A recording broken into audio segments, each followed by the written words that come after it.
Hi there guys, just a bit of an update on what's happening with the YouTube channel and the format going forward.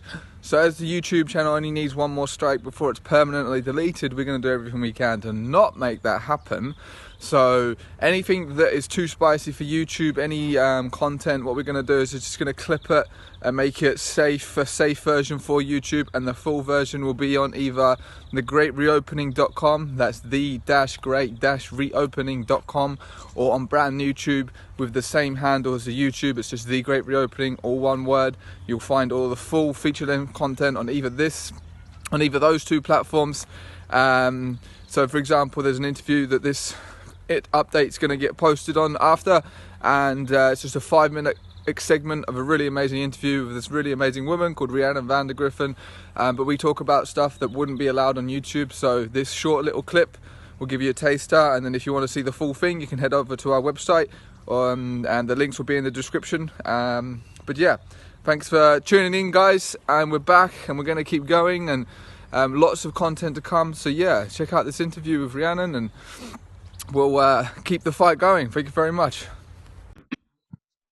Okay, hello Rhiannon, welcome to the Great Reopening. It's good to have you on. And so we've done interviews before, but not for this platform. So there'll be many people here who may not know about what you do and who you are. So would you like to just tell us a little bit about what it is that you do to make a living, and how you've gotten to this point in your life where you're now speaking up against these injustices in the world? Okay, so hi, I'm Rhiannon, and for the last 7 years, I've kind of gone on a very alternative lifestyle. I found out about all the atrocities that are going on in the food industry and how they're basically poisoning us. I also learned a lot about the pharmaceutical industries, and a lot about how, the chemicals that we use about the home are just like toxic, and then the water, I realized that the water was like full of chemicals, and I just kind of started rejecting a lot of mainstream ways. I started like distilling my own water, eating a raw vegan diet, like just fruit and vegetables. I started home educating my daughter, and just kind of I'm still kind of integrated in society. I still have like a flat and all these things, but just from a personal health point of view, and in my own happiness and my own daughter's happiness and stuff, I started rejecting a lot of just mainstream ways, because I just realized like the government has too much control over your children, and the pharmaceutical industries were actually poisoning people, and they were hiding natural cures like because they couldn't patent them and stuff, and just that there was just huge amounts of corruption in the world. So that's kind of my history with it all, and that's kind of what I do for a living now. I started my own business because I didn't want to be employed by anyone. I wanted to be able to make money online, just almost passively. I didn't want to have to like swap my time constantly for money. I wanted to spend most of my time with my daughter, and work on her education and teaching her. And even the ways I teach my child, it's like completely anti-mainstream. It's like it's no formal tests, no formal lessons, very much child-led. So she leads all the education and everything, and it's all about her following her passions and knowing she's good enough, and knowing she doesn't need to be tested constantly or anything like that.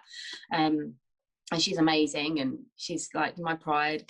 But yeah, so I just started rejecting all of that, and then Can you remember what now it was that was like the first thing that maybe sort of tipped you over the balance? What was that first thing that set you on this path? Can you remember? two aspects of it. So first was like the health of it. I'd been researching health for so long because I had like health issues. I had seriously, like my digestion was so messed up, like just everything made me bloat like crazy. I just couldn't understand what I was doing wrong. I'd read like every mainstream diet book. I had like sports coaches working with me because I used to do running and stuff, and I was getting quite good at running, so I had like a personal coach. And I did everything like textbook, like I worked out everything to a T, all of like what I'm supposed to be eating, and it still didn't work. And I was thinking, there's something I'm missing, there's something not quite right that I'm doing. So I just kept searching and searching for the answer, and through that I come across like vegan documentaries, and people realize that, like, and I think maybe we are going to have this moment of realization for a lot of people. and maybe they're not even going to get as far as even implementing their smart cities and stuff, like, because I'll tell you something that I've noticed as well. I don't know if you've noticed this.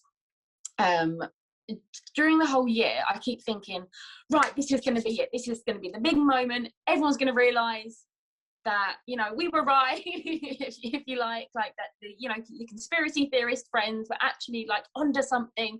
And whether everything that they said was on the money, or whether a few points were on the money, you know, are we going to have this massive like epiphany for humanity and we're all going to realise together? But I've realised it's not like that.